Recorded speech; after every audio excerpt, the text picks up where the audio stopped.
कृष्ण जी की जन्म की कथा। मान्यताओं के अनुसार द्वापर युग में मथुरा में राजा उग्रसेन का राज्य था। कंस उनका पुत्र था, लेकिन राज्य के लालच में अपने पिता को सिंहासन से उतारकर वह स्वयं राजा बन गया और अपने पिता को कारागार में डाल दिया।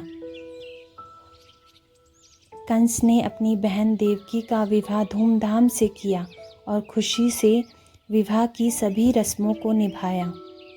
जब बहन को विदा करने का समय आया तो कंस देवकी और वसुदेव को रथ में बिठाकर स्वयं ही रथ चलाने लगा। तभी अचानक से आकाशवाणी हुई कि देवकी का 8वां पुत्र ही कंस काल होगा।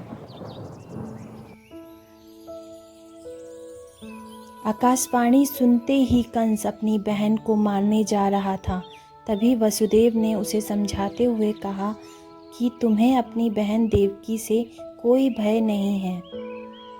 देवकी की 8वीं संतान से भय है, इसलिए वे अपनी 8वीं संतान को कंस को सौंप देंगे।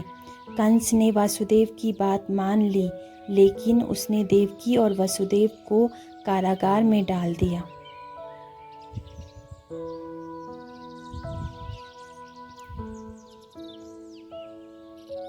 जब भी देवकी की कोई संतान होती तो कंस उसे मार देता। इस तरह से कंस ने एक एक करके देवकी की सभी संतानों को मार दिया। इसके बाद भाद्रपद कृष्ण पक्ष की अष्टमी को रोहिणी नक्षत्र में भगवान विष्णु ने कृष्ण के रूप में जन्म लिया। श्री कृष्ण के जन्म लेते ही कारागार में एक तेज प्रकाश छा गया। कारागार के सभी दरवाजे स्वतः ही खुल गए। सभी सैनिकों को गहरी नींद आ गई।